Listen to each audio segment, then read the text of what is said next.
I'm Eva Pilgrim. Thanks for streaming with us. Incredibly graphic testimony today in the Sean Diddy Combs trial.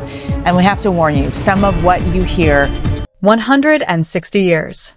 That's how long Sean Diddy Combs will be spending behind bars. No tears. No last-minute plea. Just silence. The courtroom froze when the sentence was announced. Not because it was unexpected, but because it finally made the rumors real. For decades, whispers followed him. Lawsuits settled. Victims silenced. Secrets sealed behind million-dollar NDAs. But now, the mask has cracked. And what's spilling out isn't just scandal. It's something far more disturbing. This isn't just the fall of a music mogul. This is the collapse of an empire built on fame, fear, and absolute control. And at the center of it all, a trial that felt less like justice and more like a public reckoning.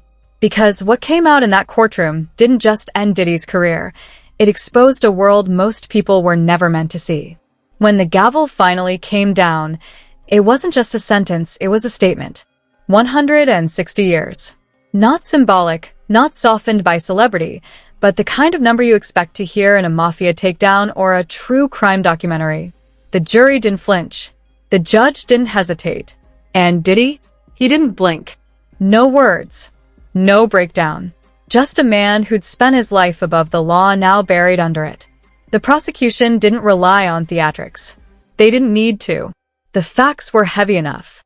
2-man act violations. On paper, small charges. But stacked with witness intimidation, sealed settlements, and years of disturbing accusations, those minor charges turned into something monstrous. What might have been 5 or 10 years ballooned into a lifetime. A lifetime that echoed with the voices of people he once silenced. Behind the numbers was a message. No more escaping accountability. Not with money. Not with power. Not with influence. Diddy's sentence didn't just reflect what he did. It reflected how long he got away with it. And that, more than anything, is what shook the industry to its core.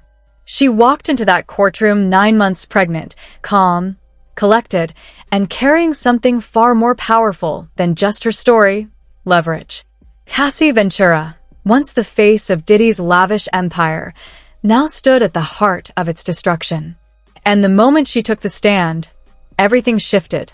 On paper, she was a survivor, delivering raw, emotional testimony about being forced into what were described as freak-off sessions. But the deeper you looked, the clearer it became. This wasn't just a woman speaking her truth. This was a chess move. A quiet, calculated strike that prosecutors leaned into, and the defense couldn't shake off. Her lawsuit last year settled in under 24 hours. At the time, it raised eyebrows. Now, it reads like the first domino. Behind the scenes, sources say she had a deal, protection, incentives, and a clear path forward. And when she spoke, it wasn't just about what happened to her. It was about how it all worked. The control. The obsession. The power games behind the closed doors of mansions and hotel suites. Cassie didn't just testify. She cracked the legend. According to legal analysts, her presence sealed the psychological conviction long before the legal one. The defense tried to spin her as complicit. The jury saw something else. A woman who had endured, broken, and then returned with precision. And if the rumors are true, she came back not just for justice. She came back to finish what she started. It wasn't just Cassie. And it wasn't just the victims. What brought Diddy's empire crashing down was something far more shocking. His own people turned on him. The staff, the bodyguards, the managers, the ones who used to book his flights, prep his rooms, and keep his secrets, were suddenly testifying under oath. Whispers of betrayal began circulating long before the trial even started. According to insiders, subpoenas were flying as early as 2023. Employees who once partied at his side were quietly flipping, not out of guilt, but survival. There's even a name for it now: the extortion plot theory.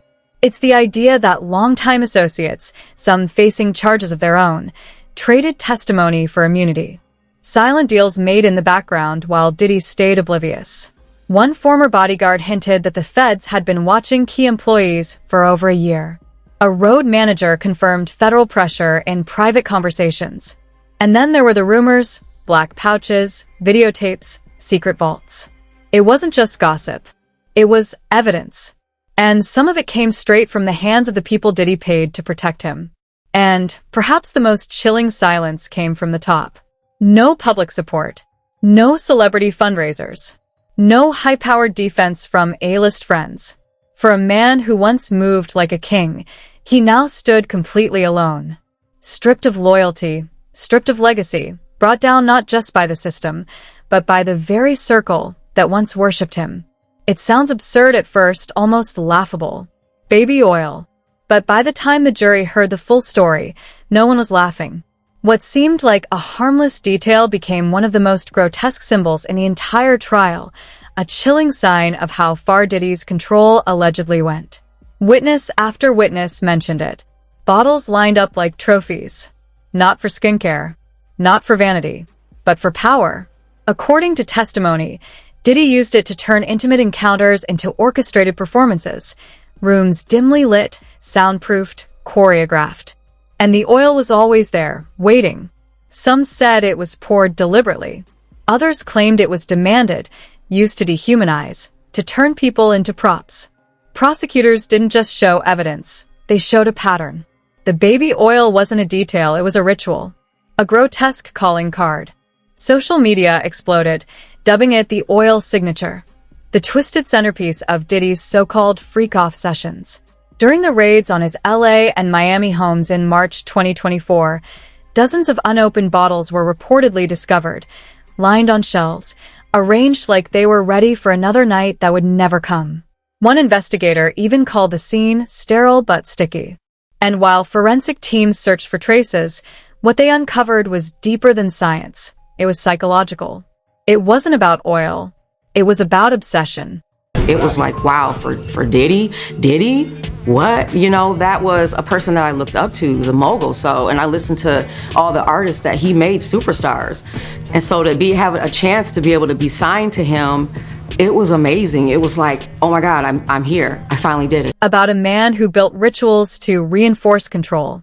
The world now saw what those rituals meant. And once you understood that, it was impossible to unsee. If you thought that 160-year sentence was the final chapter, think again. The criminal case may be over, but the real storm is just beginning. Behind the courtroom doors, more than 60 civil lawsuits are still pending. And many of them aren't just echoes of what we've already heard. They're darker, deeper, and more dangerous. Some plaintiffs remain anonymous. Others claim they were teenagers. The accusations range from coercion to manipulation to outright exploitation. And lawyers? They're circling like sharks. This time, it's not about locking Diddy up. It's about dismantling whatever's left of his empire. These aren't random lawsuits either. Many describe the same rooms, same methods, same chilling patterns already confirmed in court. And insiders say the civil phase may pull in more names. The ones who stayed quiet, the ones who looked away, the ones who signed NDAs and enabled everything from behind the scenes. And don't forget the industry. Music labels, streaming platforms, talent managers, all of them are under scrutiny. Diddy may have been the face of the empire, but he wasn't the only one in the building. And now, those buildings are shaking. Because if this goes to trial, the testimonies could expose a system, not just a man. This isn't cleanup. It's collapse. And it's only just starting. Justice was served, or was it? Because behind the polished wood of the courtroom and the pounding gavels, a quieter, more uncomfortable question is rising. Was the jury ever truly free? From the moment this case went public, it became something bigger than one man's trial. It became a spectacle. Headlines blared daily updates. Protesters lined the courthouse. Influencers live-streamed reactions. Every late-night host, every podcast, every tweet, all part of the noise. And the jurors? They walked through that noise every single morning. Even if they turned off their phones, avoided coverage, stayed silent, they couldn't unsee the baby oil memes, the viral hashtags, the crowd of eyes watching their every decision. That kind of pressure doesn't just hang in the air, it clings to your conscience. Some legal experts now say the prosecution's closing arguments felt more like cinema than procedure, carefully crafted moods, strategic pauses, evocative images. Subtle, yes, but effective. Add that to the emotionally brutal testimonies, the public circus, and the national spotlight, and you start to wonder, were they following the evidence or following the fear of getting it wrong in front of the world? One alternate juror even admitted it.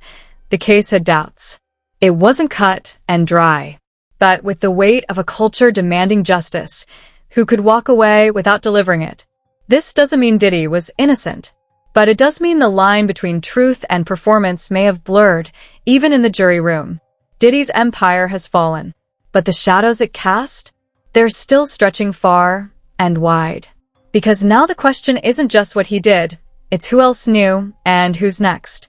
Insiders are whispering about collaborators, managers, and security teams who were allegedly in the room, signing checks, booking flights, even prepping those infamous hotel suites. And let's not forget the NDAs, layers of silence bought and enforced by power, loyalty, or fear. If those documents ever surface, the ripple effect could engulf some of the biggest names in music, fashion, and media. Streaming platforms are quietly adjusting their algorithms. Brand deals have evaporated. Former collaborators have gone completely silent. Not one public show of support, not one statement, just a cold, collective distance from a man who was once the life of every room he entered. And then there's Cassie. Her voice shattered the wall, but she's not done. Sources close to her say she's preparing for the civil phase, and lawyers are already calling her a key player in taking down whatever pillars of this empire still stand. But here's the part that chills the most. According to one former music exec, Diddy wasn't alone. He wasn't the only one throwing those parties, recording those tapes, or turning rituals into routine. He was just the one who got caught first. So, now we turn the spotlight outward. Because if this was the fall of a king, what happens when the rest of the court is exposed? When the gavel dropped and Diddy was sentenced to 160 years, the headlines called it justice. The public called it closure. But when you peel back the drama, the spectacle, and the spectacle-turned newsfeed, the truth is far more complicated. Because this verdict wasn't just about one man's crimes. It was about power unchecked, silence bought, and a culture that looked the other way for far too long. It wasn't just a punishment, it was a warning shot. A line drawn in the sand by a justice system that, for once, didn't flinch at fame. But even now, as Diddy sits behind bars, stripped of the power he once wore like armor, the questions won't go quiet. What about the 60-plus civil lawsuits still waiting in the wings? What about the celebrities, executives, and staffers who stood beside him for years and said nothing? And maybe the most chilling question of all, if this was just the tip of the iceberg, how deep does the rest of it go? In the end, this isn't just the fall of a mogul. It's a mirror held up to an industry, a culture, and maybe even ourselves. So now it's your turn. Was justice really served? Or was this just the beginning of something even darker? Drop your thoughts in the comments, hit that like button if this made you see things differently, and stay curious. Stay sharp. Because some truths only surface when the music stops.